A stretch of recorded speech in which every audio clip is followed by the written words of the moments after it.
عالمی تنازعات کے حل اور مشترکہ مفادات کے حصول کے لیے کوشاں رہے گا، اور جو نظریاتی یگانگت عہدوں کی پاسداری اور اقوام عالم کے ساتھ مل کر نئی جہتوں کی تلاش اور نئے اہداف کے تعین میں کوشاں رہے گا۔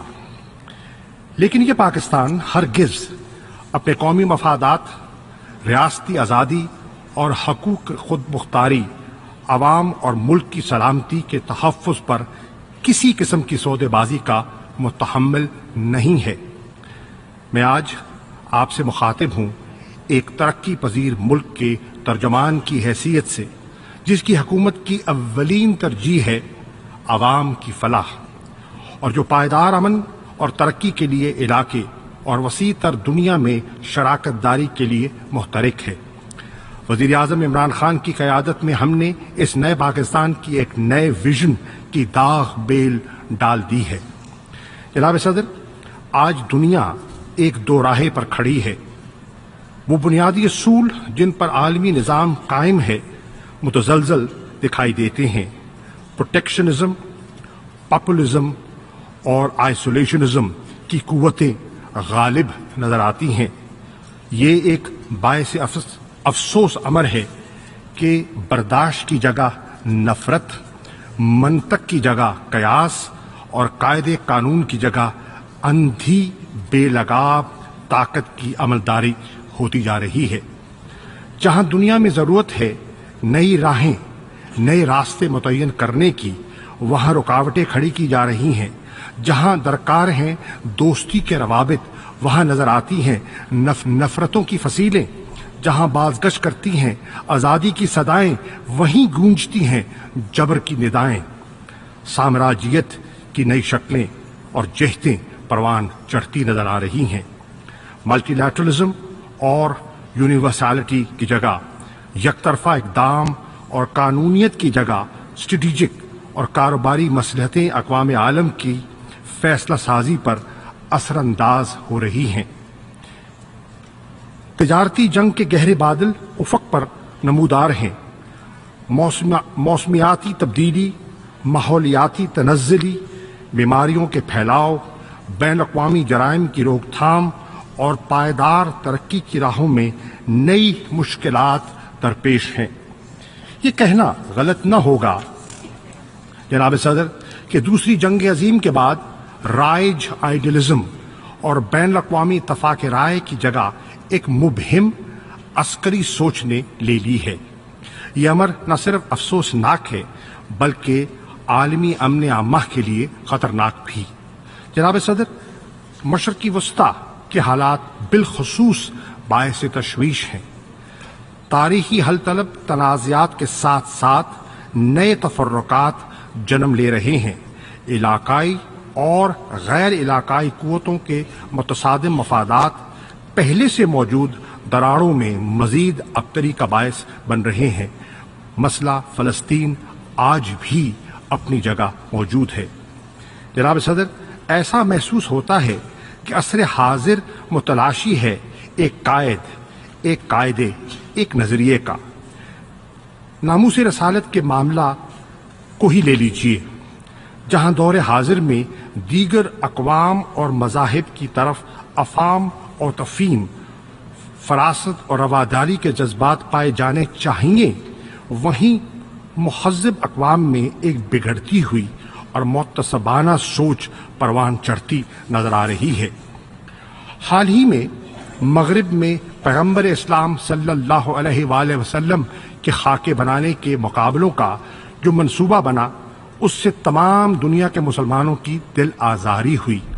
مسلمانوں کے جذبات اور احساسات کو شدید ٹھیس پہنچی۔ ہم OIC اور اقوام متحدہ کے پلیٹ فارموں کی مدد سے تقاضوں میں رواداری، تہذیبوں میں مکالمے کے عمل کو فروغ دینے کے لیے دوست ممالک اور ہم خیال ساتھیوں کے شانہ بشانہ اس بڑھتی اسلام دشمنی کا بھرپور مقابلہ کرتے رہیں گے۔ جناب صدر، اس سال کی جنرل اسمبلی کا موضوع نہایت مناسب اور بروقت ہے۔ یہ ہماری حکومت کی سوچ اور نظریے سے مکمل طور پر ہم آہنگ ہے۔ تبدیلی اور تخیر کے اس سفر میں پاکستان اقوام متحدہ اور اس کے دیگر ادارہ جات کے ساتھ شراکت مزید مضبوط کرنے کا خواہاں ہے۔ پاکستان ہم خیال ممالک کے ساتھ مل کر سلامتی کونسل میں جامع اصلاح سازی کی حمایت کرتا رہے گا۔ سلامتی کونسل کو مزید مضبوط، مزید جمہوری، مزید شفاف، مزید مؤثر دیکھنا چاہتے ہیں۔ پاکستان نئے استحقاق اور رسوخ کے مراکز کے قیام کی سخت مخالفت کرتا رہے گا۔ ایسا کرنا جمہوریت کے تقاضوں اور اقوام متحدہ کے منشور کے بنیادی اصول یعنی اقوام عالم میں برابری سے متضاد ہے۔ جناب صدر، پاکستان آزادی سے لے کر اب تک اقوام متحدہ کے منشور کا پاسدار اور اس کا ایک فعال رکن رہا ہے۔ ہمیں یہ اعزاز حاصل ہے کہ پاکستان سلامتی کونسل کا 7 اور انسانی حقوق کونسل کا 4 مرتبہ رکن رہا ہے۔ علاوہ ازیں ہمیں 5 مواقع پر اقتصادی و سماجی کونسل کی صدارت کا شرف حاصل رہا ہے۔ یہ عالمی برادری کا پاکستان پر اعتماد کا اظہار ہے۔ ہم نے ہمیشہ غلامی کی زنجیروں میں جکڑی ایشیائی اور افریقی عوام کے حق کے خود ارادیت کی حمایت کی اور آزادی کے حصول میں مدد دی۔ اس سال جب ہم جناب نیلسن منڈیلا مدیبہ کو خراج تحسین پیش کر رہے ہیں تو ہمیں ان اعلیٰ اقدار کی تجدید کرنی چاہیے جس کی خاطر اس عظیم لیڈر نے بیش بہا قربانیاں دی۔ ان کو خراج عقیدت پیش کرنے کا بہترین طریقہ ہے ان کی آزادی، انسان دوستی، وقار اور احترام اور برابری کی خاطر جدوجہد کی ترویج کرنا۔ جناب صدر، پاکستان اقوام متحدہ کی پیس کیپنگ آپریشنز میں حصہ لینے والے ممالک میں سر فہرست ہے۔ پاکستانی بلو ہیلمٹس نے عالمی امن کی خاطر دنیا کے چاروں کونوں میں اپنی جانوں کے نذرانے دیے۔ ہمیں ان قربانیوں پر فخر ہے۔ انموگب کی صورت میں پاکستان اقوام متحدہ کے سب سے پرانے پیس کیپنگ مشن کا میزبان بھی ہے۔ ہم الموگب کی لائن آف کنٹرول پر جنگ بندی کی نگرانی کو قدر کی نگاہ سے دیکھتے ہیں۔ جناب صدر، پاکستان اس خطۂ ارض پر قائم ہے جہاں نو آبادیاتی نظام اور سر جنگ نے اپنے گہرے نقوش چھوڑے ہیں۔ پاکستان ہندوستان کے ساتھ برابری اور احترام کی بنیاد پر رشتے استوار کرنے کا خواہاں رہا ہے۔ ہم مربوط اور سنجیدہ مذاکرات کے ذریعے تمام تنازعات کا حل چاہتے ہیں۔ پاکستان ہندوستان کی متوقع ملاقات یہاں اقوام متحدہ میں ایک اچھا موقع تھا تمام معاملات پر بات چیت کرنے کا۔ منفی رویے کی وجہ سے مودی حکومت نے موقع تیسری مرتبہ گوا دیا۔ انہوں نے فوقیت دی سیاست کو امن پر۔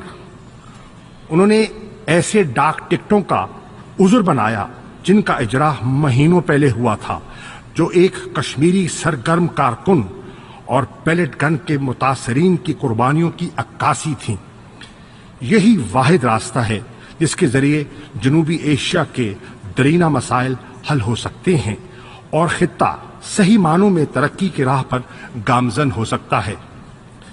مسئلہ جموں و کشمیر کا حل نہ ہونا خطے میں پائیدار امن کی راہ میں سب سے بڑی رکاوٹ ہے۔ 70 سال سے یہ مسئلہ سلامتی کونسل کے ایجنڈے پر موجود ہے۔ جنوبی ایشیا میں اس وقت تک قائم نہیں ہو سکتا جب تک مسئلہ جموں و کشمیر پر اقوام متحدہ کی قراردادوں پر عمل درآمد اور کشمیری عوام کو حق کی راہ دہی نہ دیا جائے۔ 70 برس سے یہ مسئلہ انسانیت کے ضمیر پر ایک بدنما داغ ہے۔ 7 دہائیوں سے مقبوضہ جموں و کشمیر کی عوام حق کے خود ارادیت کی خاطر بے ماہانہ ریاستی ظلم و جبر اور انسانی حقوق کی پامالی سہتے آ رہے ہیں۔ پاکستان اقوام متحدہ کی ہائی کمشنر برائے انسانی حقوق کی جانب سے شائع کردہ حالیہ رپورٹ کا خیر مقدم کرتا ہے۔ اس رپورٹ نے دہائیوں سے چلے آ رہے ہندوستان کے ریاستی جبر کے مکروہ چہرے کا پردہ فاش کر دیا ہے۔ یہ مقبوضہ جموں و کشمیر میں بھارتی افواج کے ہاتھوں ہونے والے مظالم اور انسانی حقوق کی پامالیوں کے حقائق سامنے لاتی ہے اور پاکستان کے موقف کی تائید کرتی ہے۔ اب دہشت گردی کی آڑ میں بھارت کشمیر میں منظم قتل و غارت گری کا سلسلہ جاری نہ رکھ سکے گا۔ اس رپورٹ کا خیر مقدم کرتے ہوئے ہم اس کی سفارشات پر جلد عمل درآمد کی گزارش کرتے ہیں۔ ایک آزاد کمیشن آف انکوائری کا قیام جو کہ انسانی حقوق کی خلاف ورزیوں کی تفتیش کرے اور ذمہ داروں کا تعین کرے اب ناگزیر ہو گیا ہے۔ ہم آزاد جموں و کشمیر میں اس کمیشن کو خوش آمدید کہیں گے اور امید کرتے ہیں کہ بھارت بھی کمیشن کو تسلیم کرے گا۔ قابض افواج کی نہتے شہریوں پر درندگی سے بین الاقوامی توجہ ہٹانے کے لیے بھارت اکثر لائن آف کنٹرول پر جنگ بندی کی خلاف ورزی کرتا آیا ہے۔ اگرچہ پاکستان نے کبھی تحمل کا دامن نہیں چھوڑا، تاہم بھارت کو ہمارے صبر کا امتحان نہیں لینا چاہیے۔ اگر ہندوستان لائن آف کنٹرول پر کسی بھی قسم کے حملے کی غلطی کرتا ہے یا محدود جنگ کے اپنے کسی منصوبے پر عمل پیرا ہونے کی کوشش کی تو اسے پاکستان کی جانب سے بھرپور رد عمل کا سامنا کرنا ہوگا۔ محترمہ صدر، جنوبی ایشیا میں اسٹریٹجک اسٹیبلٹی کافی عرصے سے اور کئی زاویوں سے غیر مستحکم ہے۔ کچھ طاقتوں کی جانب سے جدید اسلحے کی فراہمی، غیر منصفانہ اور غیر معتدل رویہ اور جارحانہ عسکری انداز فکر کی داغ بیل اس کی وجوہات میں شامل ہیں۔ نیوکلیر تھریش ہولڈ سے نیچے مہم جہی کے خیالی پلاؤ پکائے جا رہے ہیں۔ اس صورت میں پاکستان کے پاس اپنے دفاع کے لیے منیمم کریڈیبل ڈیٹرنس پر قائم رہنا ناگزیر ہے۔ ہم کچھ سالوں سے جنوبی ایشیا میں اسٹریٹجک ریسٹرینٹ رجیم کی حمایت کرتے آ رہے ہیں۔ پاکستان ہندوستان کے ساتھ بامقصد risk reduction, confidence building measures اور اسلحے کی دوڑ کی روک تھام کے لیے بات چیت کے لیے تیار ہے۔ جناب صدر، پاکستان ہمیشہ سے غربت میں کمی اور اقتصادی اور سماجی بہتری میں علاقائی تنظیموں کے کردار کا حامی رہا ہے۔ تاہم جنوبی ایشیا میں ایک ملک کی وجہ سے سارک کی تنظیم کو غیر فعال بنا دیا گیا ہے۔ ہم ایک متحرک سارک کے متمنی ہیں جو خطے کی عوام کی زندگیوں میں بہتری لا سکے۔ جناب صدر، افغانستان اور اس کے ساتھ ساتھ پاکستان کافی عرصے سے بیرونی قوتوں کی عداوتوں، خلفشار، غلط اندازوں اور غلط فہمیوں کا نشانہ بن رہے ہیں۔ یہ امر کہ افغانستان کی 17 سالہ جنگ عسکری ذرائع سے نہیں جیتی جا سکتی اب ایک تسلیم شدہ حقیقت ہے۔ افغانستان میں داعش کی بڑھتی ہوئی عملداری اور اثر رسوخ باعث تشویش ہے، جس کے مد نظر بامقصد مذاکرات اور قیام امن کی کوششوں میں تیزی کی ضرورت ہے۔ پاکستان افغان سرپرستی اور افغان قیادت میں ہونے والی تمام کوششوں کی بھرپور حمایت کرتا رہے گا۔ پاکستان اور افغانستان نے حال ہی میں action plan for piece and solidarity کو عملی جامہ پہنایا ہے۔ یہ ایک مشترکہ لائحہ عمل ہے جس کے تحت دونوں ممالک باہمی دلچسپی کے تمام امور باضابطہ اور بامعنی بات چیت آگے بڑھا سکیں گے۔ پاکستان طویل ترین عرصے سے غیر ملکی پناہ گزینوں کی سب سے بڑی تعداد کا آماج گاہ بن آ رہا ہے، جس کی مثال تاریخ میں نہیں ملتی۔ ہماری فراخ دلی کا اور قربانیوں کا اندازہ اس بات سے لگایا جا سکتا ہے کہ آج پاکستان سے کہیں زیادہ وسائل کے حامل ممالک پناہ گزینوں کو پناہ دینے سے گریزاں ہیں۔ پناہ گزینوں کے لمبے قیام کی وجہ سے آج افغانستان کی صورتحال کا براہ راست اثر پاکستان کی سیکیورٹی پر ہوتا ہے۔ ہم افغان پناہ گزینوں کی جلد باعزت اور رضاکارانہ وطن واپسی کے خواہاں ہیں۔ جناب صدر،